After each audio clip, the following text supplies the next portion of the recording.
welcome in, folks, to this local community hour here on WRMN AM 1410. You might be watching now on the YouTube side of things during this 12 o'clock segment, or you are listening in during the 3 o'clock segment here on WRMN AM 1410. Thank you, everyone, of course, for tuning in today. We also want to say thank you to the sponsor here for today's show, sponsored by St. Joseph Hospital in Elgin. You can get back to doing what you love with expert orthopedic and spine care at St. Joseph Hospital in Elgin. Professional care tailored to you wherever you might be.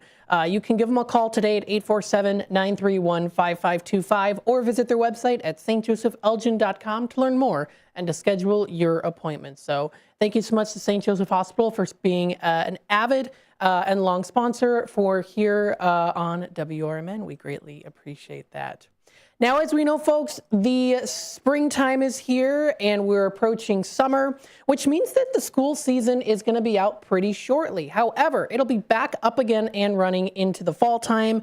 And there are some exciting new things that are planned for U-46. And I am graciously joined today by Dr. Suzanne Johnson, Superintendent, once again here in Studio 14. Thank you so much for joining us. Thank you so much. Really appreciate the invitation, Matt. Absolutely. So first off, how have you been?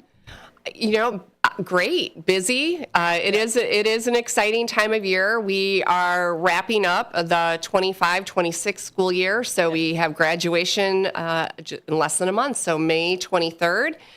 And in the meantime, as you already suggested, we are also really excited and doing a lot of work in preparation for some changes for the 26-27 years. So it's a good time to be in U-46 for sure. Absolutely. So let's start off here with the big picture. District U-46 is moving forward to, quote, a true middle school model that includes 6th grade. So what was the core educational reasoning behind making that shift now? Yes.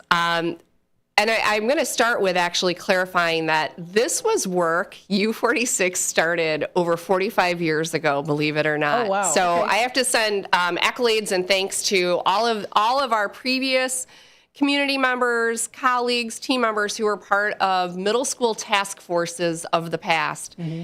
And in the early 80s, U-46 actually took on this effort to change what was a junior high model at that time, grades 7, 8, and 9 mm-hmm. in our junior high buildings, and successfully moved 9th grade to the high schools mm-hmm. Across the entire district. And there was always a goal of moving 6th grade into the middle schools. Unfortunately, or I should say more likely, fortunately, there's some good and some challenges to this. The district really started to grow. Mm-hmm. And at that time, focus had to shift to building some new buildings for all of these new students we found ourselves with. And there just wasn't space in the middle schools to welcome 6th grade at the time. Okay. So since that time, almost 45 years, we've been a grade 7 and 8 model. And now we have this fabulous opportunity to be able to transition 6th grade to middle school. And we're doing that really to support our students socially and academically. We find that along about age 11 and 12 developmentally, they have greater interests as far as more interaction, more independence, more advocacy for themselves, the ability for some of that executive functioning that comes with mm-hmm. a little bit of a longer day, mm-hmm. more courses that are subject or content specific, tied to rigorous standards and opportunities to explore those subjects. And then that really important part of middle school, those electives and those mm-hmm. exploratories. So opportunities yep. for our students to explore things like Project Lead the Way or technology or culinary arts, music, art, early introductory courses to engineering. So that opportunity and to be able to be in classrooms that are specific to support that learning is going to be a fabulous opportunity and connect to our students with our goals 3 and 4 around academic growth, but post-secondary, helping mm-hmm. them start to explore those things that might lead them to finding their passion and future career. Very nice. That's awesome. Yeah. Let's talk a little bit about the moving the 6th graders into middle school. How will this change the academic or social experience? A little bit more deeper into that. Yeah, great question. So for our current 6th graders, they find themselves still in an elementary building.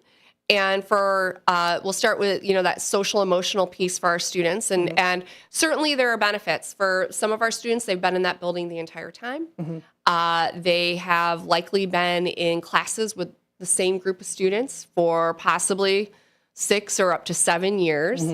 But we also know that about this age, students are interested, or children are interested in meeting new people and helping them socially develop those skills with introducing themselves, making those meaningful connections with new friends, working to navigate some of those pieces that we see socially for our students and that emotional piece as well. So really trying to develop and support that independence. The middle school day has more courses. There are the required courses, of course, that everybody's familiar with: math, science, language arts, social studies, physical education, health, and electives. But that also ability to navigate that day and the opportunity to move throughout the building, but to move across subject areas as well. Some with students or teachers that they're familiar with, but also how do we help support them in navigating that independence and building those relationships with new people as well. So I think, that's really the biggest change in that day, is that they are now able to move throughout the building and have those learning opportunities. In many of our elementary buildings, our students find themselves in maybe 1 or 2 learning spaces throughout the day. Many times teachers, even if they're specials, will come to them. They may go to some of those spaces, but they also lack some of those specialized learning spaces. So science, for example, is not always in a science lab that gives them additional learning opportunities when we think about biology or some of the other natural sciences. Art space and music space may also not be in a space really conducive to exploring some of those areas. And then additionally, of course, technology is such an important piece, and our students are very interested in being in those tech courses. So in being able to really navigate that, whether it's through coding or 3D printing or working together through some of our Project Lead the Way engineering and design courses, those spaces are really different for students and much a departure from what they certainly see in elementary. Definitely. And I think it could also bring a high confidence boost now that they're going to be moved into middle school. It's like, look at this, now I'm moving up, rather than, you get it almost like an extra year ahead, kind of, in a way, considering how it's been the model for 45 years. So, that is an excellent point. So thank you for bringing that up. I think, that opportunity for our students to really invest in making those connections for the 3 years that they're there, more opportunities to explore and learn some of those things in preparation for high school. So you are right on. In the lives of our children, 1 year makes a significant difference. So thank you for bringing that up. Absolutely. Let's talk a little bit about preparing families. So this transition affects thousands of families across the district. What are some of the challenges that parents should be preparing for over the next year or so? Yeah. Wonderful work to be done, and it's starting actually this week and a little bit of last week. So I also will share that I too have 5th graders in the district who are going to be making this jump as 6th graders, and so certainly we are sending and sharing a lot of information. Our middle schools are hosting family welcome events. It started last week and continues this week and through May. Where they are welcoming not only, of course, our 6th grade, but 7th graders and the entire family to come and tour the building. Because while for our students, it's a new space, we've also adjusted boundaries to make room for this. So even families that have likely navigated middle school before with a 7th grader and 8th grader, it is a little bit new because we're adding 6th grade, but they may also be in a new building. So we are going to be hosting those events with our families. Our students are also visiting the sites during the school day. So our current 5th and 6th graders are visiting the sites, getting to see where they will be. We're hosting events throughout the summer. And at all of those events, we're also supporting the families, households with additional information. What do they need to know about the schedule of the day? What do they need to know about completing registration? What are some of the activities that students will be able to be involved in? What about bus pickup times and drop-off times and parent pickup and drop-off? So really spending time, all of the operational questions that are really important. Right. And those are the things we have to know and figure out. And that work is underway right now. Definitely.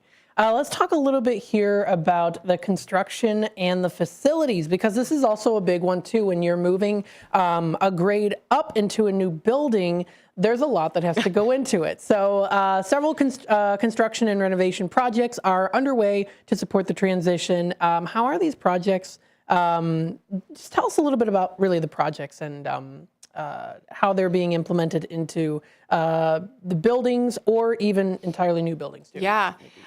So we have a lot of construction happening if you travel around Elgin and some of our surrounding communities as well. I'll start with, certainly in support of middle school. So it was well over a decade ago that under the leadership of our Board of Education in U-46, they asked that administration take on a facilities improvement plan. So really spend time looking at our facilities and see if and how we could make this work to transition to this middle school model. So, of course, over many, many years, identified that we would be able to do that. And that's one of the positive things, if there is a positive from our diminishing enrollment, is that we have some more space in buildings. So we also identified that some of our buildings really are at a point to be retired, because just as I spoke about some of those shifts in middle school, it's really hard to update some of those buildings to be able to meet those new instructional needs of our students. We had Abbott Middle School, of course, which is, I know, fond memories, a wonderful place where so many of our Elginites spent middle school. My mom went to Abbott Middle School. We have Ellis Middle School. But really identifying that they would be difficult to update to meet the new needs of our middle schoolers today.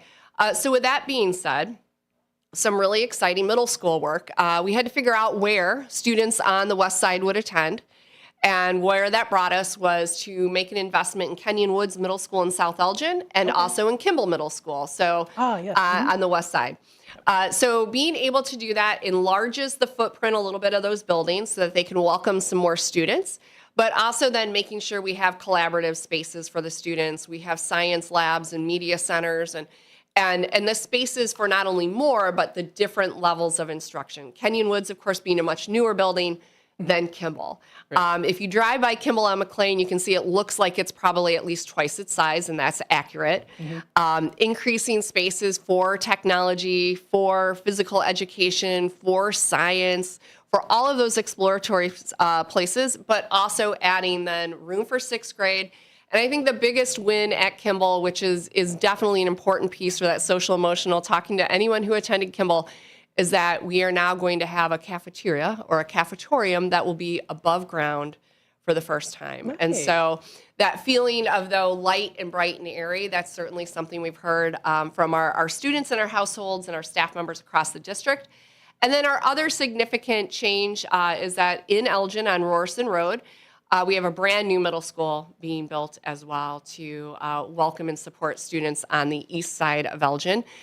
So that's really exciting. The first time that a new middle school is being built on the east side of Elgin in almost, certainly 75, if not 80 years. And that's exciting for our students as well. Definitely. I would also say, too, when you move previous elementary sixth graders into a new building, would you say, would that also create more space, what was previously there, for more students as well? You are correct. So again, a wonderful problem and point of inquiry then for us, because we now have some extra classrooms in some of those elementaries.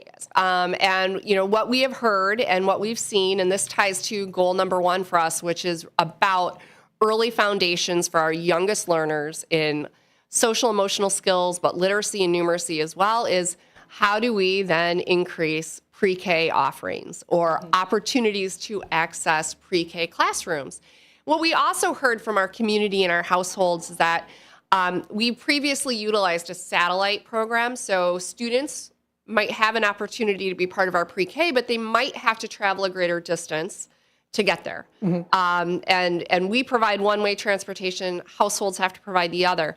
What we heard was that parents would really appreciate it if we could figure out how to put more of our pre-K classrooms in our neighborhood schools. So to your point, Matt, what this is providing is an opportunity for us to welcome our youngest learners into the buildings that are in their neighborhood, that are more accessible, and to build that connection sooner so that our 3-year-olds and 4-year-olds are making their way for half-day instruction and learning opportunities in the school that ideally they will be part of in elementary school as well. Very cool. Yeah, so there's a lot of components to all of this. So let's talk also a little bit here too about some of the start time changes. The district recently announced adjustments to school start times. Tell us a little bit about these changes. What are some of the reasons, or maybe a single reason, or even just as well, kind of why these are being made with the start time changes? Yeah. So about 2 months ago now, we started communicating that we are going to have some of those start and end time changes for our buildings. Probably the better part of 40 years now, we've been a 4-tier system in U-46. And what that meant was that we have 4 different start times and 4 different end times. So high school is always the earliest in at 7:40, and they conclude at 2:55. That's not changing. Much to the chagrin of most high school students out there who would like it to be a later start time, that's not happening. So it's still 7:40 to 2:55. We then had 2 elementary school start times. We, for the longest time, were an 8 or an 8:30, and this year we became a 7:50 or an 8:20 because we extended the length of the day in elementary. So the elementary school day gained 20 minutes. And next year, we go to 1 tier for elementary. So all elementary schools across the district will start at 7:55, and they will conclude at 2:15. Middle school has a slight adjustment. Our middle schools have always started at 9, but depending on the middle school, they would conclude at slightly different times because of a difference in the amount of passing time that was allocated between class periods. Okay. So this is now going to be standardized, and all middle schools will conclude at 3:41 as well. So for some middle schools, that's a real slight adjustment to the conclusion of the school day. For some, it might be a little bit of a greater adjustment there as well. And all of this is an opportunity then, because we did redo boundaries. We've also reassessed program placement for our students. So we've increased our ESL programming. We have adjusted some of our specialized student services programming. We have moved more dual language programming to middle school to really try to operationalize and be as efficient as possible with transportation. So we can transport more students, less time, in a more coherent and concise manner, so that we're not transporting kids from the west side of Elgin to the far eastern edges of the school district in Hanover Park. But those changes then should really support this as well. Because what we've heard, of course, is that while our students need to take buses, they'd like to spend the least amount of time as possible on those buses. And of course, households would prefer that as well. Very good. Taking a look into the transportation side of things, I know transportation in a district as large as U-46 is a major operation. Will there be a redesign for bus routes? So this is the first time in many, many years that we have rerouted pretty much the entire district. So we will, we are in the process of sharing that communication with households as well. Because again, if you've had children or family members riding our transportation, even the parents are pretty familiar with where the stops are and the pickup times and all of those pieces. But those have really been just, heritage or traditional routes. And so this was our first opportunity to change that. So we will be working with all of our families to enhance that communication so that they're well aware that the stop may shift, the time at the stop is going to shift, and then the additional stops along the route are likely looking very different as well this year. Definitely. And I think it's good for other people to note too, even if you, don't go to school. I mean, these bus routes do affect everyone. Oh, they do. As well. Yes. So it's good to keep up to date with that. And we'll get into more on how people can find out information and keep up to date. Sounds good. We hear that as well, that the buses impact traffic across the communities for sure. Let's talk a little bit here on impact on working families. So whenever schedules changes, families might have to adjust their work schedule when it comes to childcare, work schedules and childcare, and maybe also routines. So how has the district tried to balance operational needs with also the realities facing parents at times? We started this work again with the adjustment in boundaries and some of our start and end times about a year and a half ago, announcing that there would be a shift and a change. I know for some of our families, because if you were a 750, for example, to a 210 elementary school this year, now going from 755 to 215 next year, that's not nearly as much of an adjustment as if you were an 820 to a two. I'm losing my time now, to a 240 school. That is a bigger shift. So we've really worked to try to get that communication out as soon as possible. Also sharing that communication with our community partners who support some of our childcare and after-school activities as well. So across many of our elementary schools, we do partner with Boys and Girls Club or Right at School to provide before and after school care for families also. And then, of course, there are a number of other providers across the communities that we've worked with to get that information out also, because, of course, as we go, their times also likely shift as well. So in working to have that collaboration and that partnership so that as parents have to take a look at, or other family members who are responsible, of course, for morning and afternoon supervision, take a look at those times, they're also shifting with us as well to make those adjustments. But it absolutely is an adjustment. We've certainly heard as well from families who are going to have now sixth graders going to middle school. Middle school has a later start time, and so making sure that we also navigate that. Part of that, of course, will be getting that transportation information out to our families as well, and what that looks like to be able to support them. I will also emphasize that as families are being welcomed to the middle schools, it's a great opportunity to talk to our middle schools about activities and other events that might be happening. And to certainly continue to share that feedback with us so that we can be cognizant of it and do our best to be able to address those questions and proceed. But I listen intently, and also I know having 2 new sixth graders next year as well will be a new routine. Definitely. Yeah. Yes. Let's talk a little bit about community input. The district has done community engagement through the Unite U-46 process. So what were some of the ideas that came directly from parents and also community members? Yeah. So we spent a couple of years working through the Unite U-46 process. Really appreciate our community members, our Board of Education, our team members who participated in all of these sessions. We had great input really across all of these areas. So one of them, I think, as I touched on already, was the interest around our youngest learners.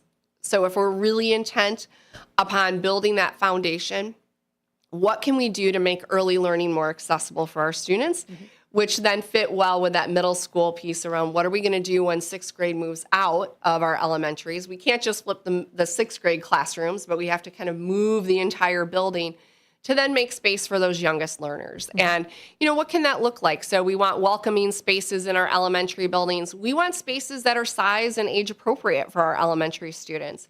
And now being that, fifth grade becomes the oldest group of students in the building, it gives us the ability to do that. Also really looking at the outside play spaces for our students as well. So hearing from our families that is important. Certainly around goal 2, that safety, belonging, and inclusion is really important. So, we've talked about the big exciting projects that everybody sees when they drive around U-46. But some of those other pieces that are not necessarily as visible is making sure that all of our secure entries over the next 5 to 7 years become those secure vestibules. So making sure that when parents or visitors come to our buildings, that we are readily available to welcome them, to identify their purpose for being there, and to be able to provide that safety for our buildings. Our buildings have been built over a variety of years. Our most recent, up until now, had been 20 years old, and some were almost 140 years old. So, that's some work. Also then, certainly in the middle school, what we heard was some of those other spaces for our students. Again, the need to be able to update some of those science labs, some of our media centers, maker spaces, places where students could be introduced to some of those courses that also lead into our academies and our magnet structure and our career pathways, that post-secondary piece in high school. So what we were hearing from students who are also part of some of this work, our households, our staff members, was that we have this really robust magnet and academy structure, But we really need to think about how we introduce that to our students so that in 8th grade, when they suddenly have this opportunity to consider STEM or Beacon and social and mass media at South Elgin, or LEAD, which is entrepreneurship and design at Streamwood, or fine arts, visual and performing arts rather at Larkin, and International Baccalaureate Elgin, they've had an opportunity to explore some of those courses. And to your point earlier, Matt, they feel confident in that. And they not only are like, I think I'd like to do this, but I've done this and I'm really interested in this and I feel good about doing this. So how do we create more of those spaces? What does that look like? And again, while you see that in the big exciting buildings, those are also commitments that we have across all of our buildings. So making sure that at Larson and Canton and Taft and Eastview, we are also making, those updates as well. So we've heard that. And then there are, some of the other pieces that we want natural light. This need to feel like I'm not at an interior classroom all day where I'm not necessarily being able to access natural light. I want open spaces. I want buildings that are easy to move throughout. I want to feel good about my space, and I want to know that in my space I feel safe and it has everything that I need to be as successful as I can and grow as much as I can. So, certainly those are things that we really try to take away. And then as we talked just a little bit ago about some of those transportation shifts across the district, safety being a priority. So if students aren't going to be riding the buses and they are going to be walking, really making sure that we're thoughtful about the distance that students are walking, things that they have to maneuver or they're going to come in contact with, trying to keep some of our feeder patterns together. So we weren't successful at making sure that not all buildings were divided between like an elementary that might have to go to 2 middles, but as much as possible trying to keep cohorts of students together as we make those shifts. So, there were many, and those I think are some that really stand out that we worked really hard to be able to include. Definitely.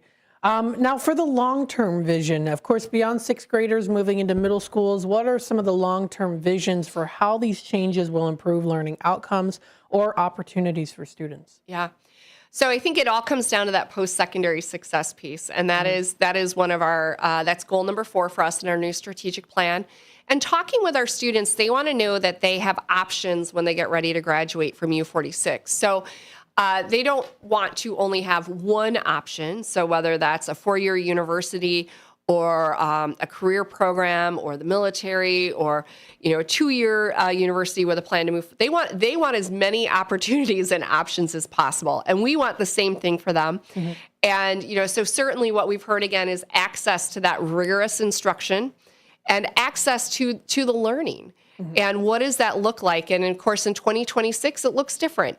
So how do we create those spaces to be able to support that student access and those opportunities so that when they get ready to leave, they are able to do that? And so I think that is the true measurement, for us.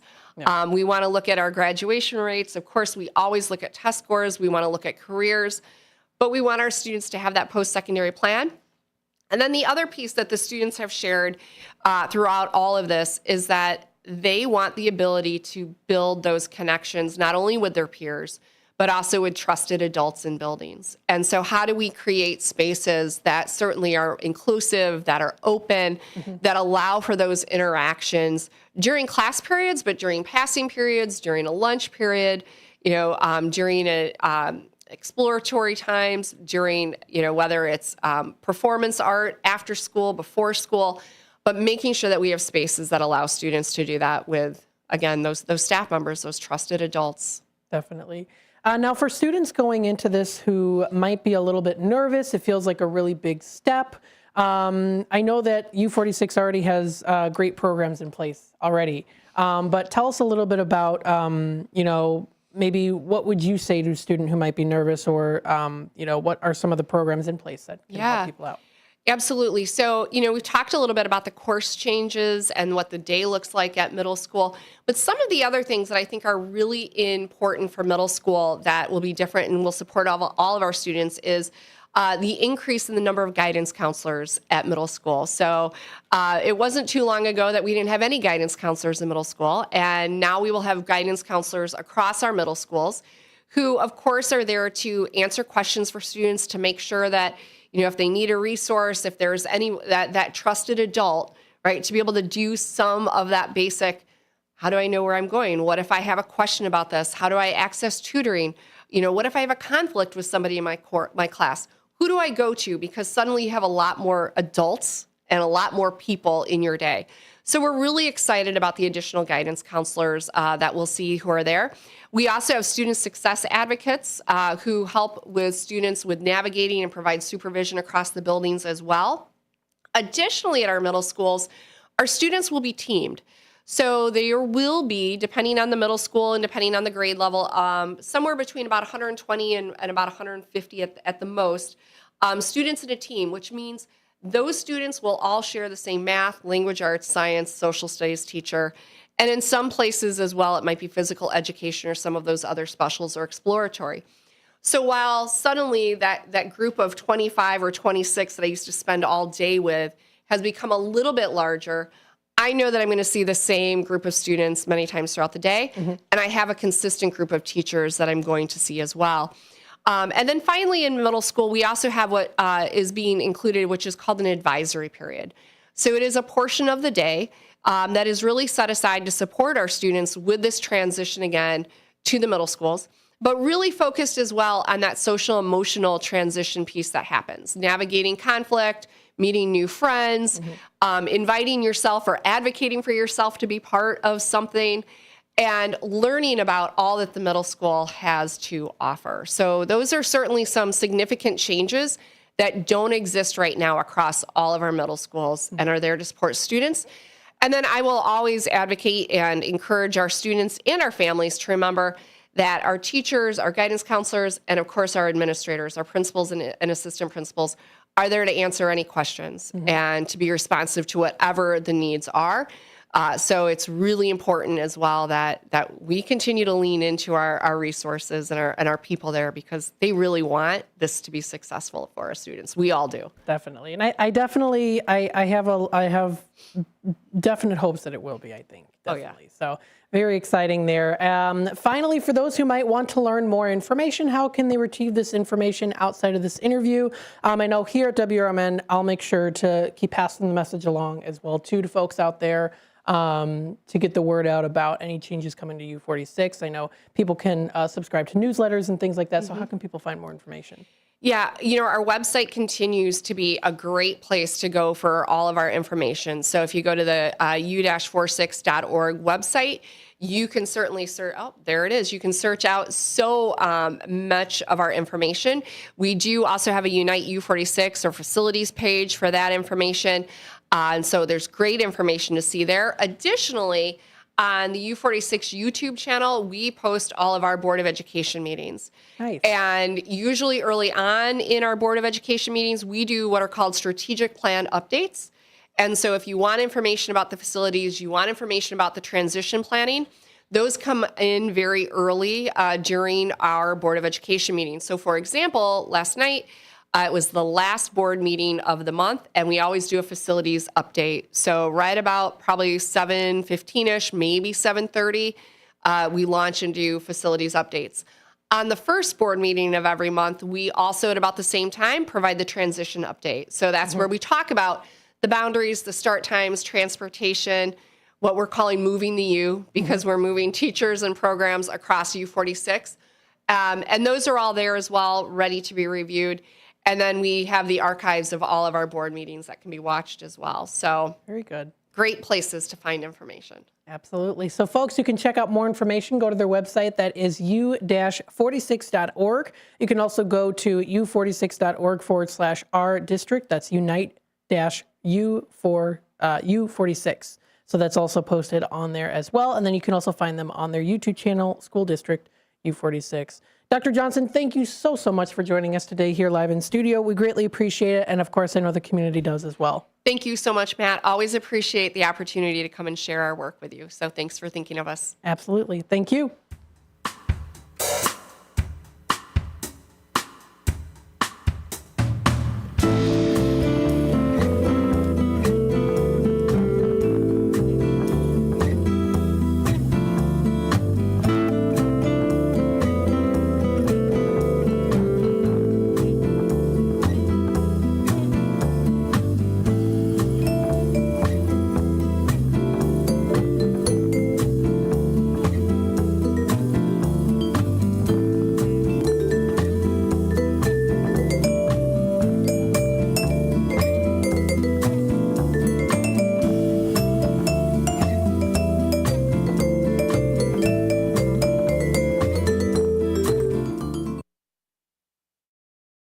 set sail on your dream vacation? Cruises International has you covered. Specializing in land and sea getaways, they're here to make your vacation unforgettable. Located at 1721 Moon Lake Boulevard in Hoffman Estates, they offer personalized service with a global network of specialists to ensure your trip is tailor-made just for you. Call today at 800-255-7447 to speak with a cruise and vacation expert. And don't miss Travel Tuesdays on WRMN AM 1410 every first Tuesday of the month from 11 to 12 p.m. on Out to Lunch. That's Cruises International. Your vacation, your way. Hi, this is Sue with Newman's Corner Pub in Hampshire, Illinois. Are you looking for the perfect hangout spot? Swing by Newman's Corner Pub right at the corner of 72 and State Street in Hampshire. Enjoy fantastic drinks, live music, and a fun crowd that makes every visit special. Test your luck with our hot slots and our Queen of Hearts drawing every Saturday at 3 p.m. Challenge your friends to darts or pool while you're here. Newman's Corner Pub, where every day feels like a weekend. Visit us at Route 72 and State Street in Hampshire. That's Newman's Corner Pub, your new favorite spot. My name is Ariel. I moved to the U.S. at 19. I spoke no English and I struggled finding job opportunities. Everything I have, I owe to the Adult Literacy Center and getting my high school diploma at age 22. It was an honor helping you achieve your greatness. Now you're helping others achieve theirs. It inspires me.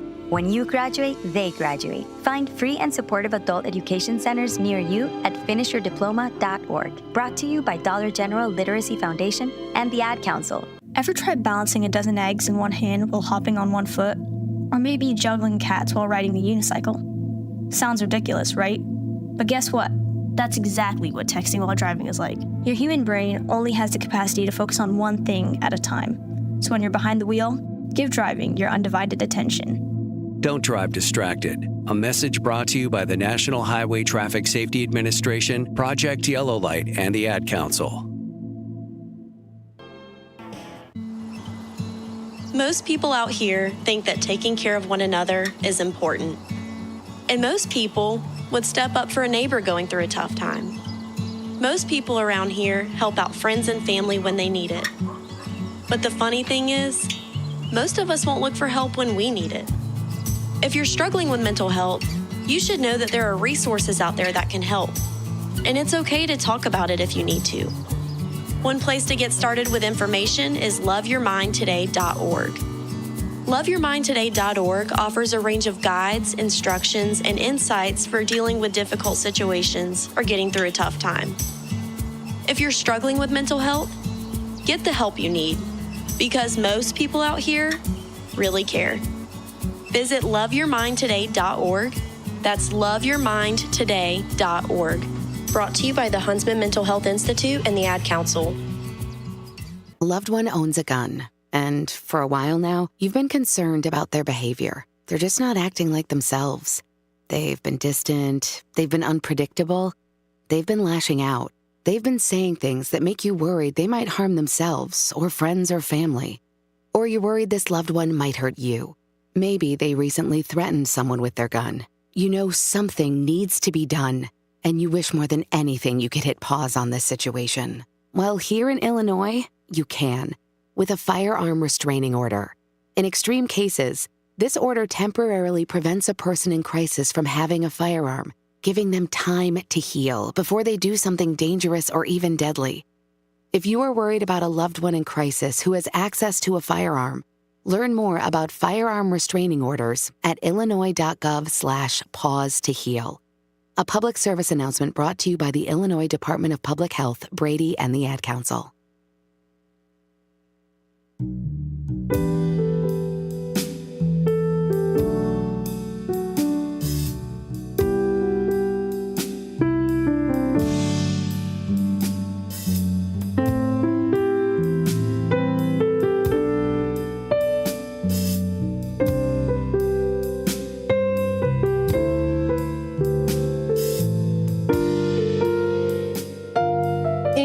Welcome back, folks, to this community hour here on WRMN. We say a big thank you to Dr. Suzanne Johnson, Superintendent for School District U-46, for joining us today. We greatly appreciate that a lot. And folks, let's go through the website. I want to tell you exactly where you can go to find information. You can go to U-46.org for more information. If you go onto their website, you'll be able to find what you need to look for when it comes to information on the different changes. I know that they do offer some newsletters as well. So if you go to the top of the page, if you go to the right-hand side, you'll be able to do a search, and you can find their newsletter there. You can check out information about the academics and more. So their newsletters do come up. It's the first result of 22 on their website. The first one, they do have them listed there too, and even some of the older ones as well. If you want to check out the news and communications, you can view all news. They have the weekly newsletters that are posted every week, so you can find all of that. They had information that was literally posted today about the April 27th board meeting documents, the annual U-46 high school student summit that was recently posted today. So they do post pretty regularly up on their page. You can find all that information that is on u46.org. You can find that on their website. You can also follow them on their Facebook page as well, so you can go onto there and see what they have to offer. They're recognizing a lot of really great high school students with some achievements and honors. You can find all of that. They also do have more information on enrollments and more. You can always feel free to call their number for more information at 847-888-5000. If you want to go there, of course, their main location is at 355 East Chicago Street here in Elgin. School District U-46 is a unit district comprised of 55 schools across Cook, Kane, and DuPage County. So again, you can go to their website and check out more information on that. They also do have Unite U-46, so you can find that also posted on their website too. They have an updated boundary map, which is really important to look at if you need to view that. They have a school locator tool, and they also do have a boundary exception form. Important updates for the 2026-2027 school year is also posted on there too. They do have all of that on there. It does tell you the first day of school, revised school days, starts and end times, which we did discuss earlier today, and also those additional resources if you want to utilize those resources. So definitely check out all that information. There is a video of the presentation of to the Board of Education. There's even a slideshow that you can view as well that kind of goes into that. It does show, of course, the different locations and the schools and their locations too.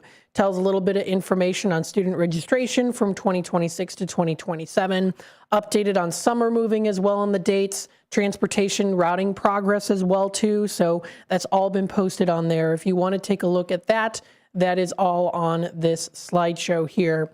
You can also get more information if you have any questions or comments. Of course, you can find that posted on there as well. You can also take a look at their YouTube channel. So if you go to the School District U-46's YouTube channel, you'll be able to find that posted on there with information. So they have that posted. They already had something posted 2 weeks ago, a little bit on that. You can meet the teams behind the school registration. Johnson on the Job, that's U-46 Welcome Center, and a lot more that you can take a look at too. So lots of different things that are going on here within the community, and we like to keep you up to date with that here on WRMN. So we appreciate everyone tuning in, of course, as always.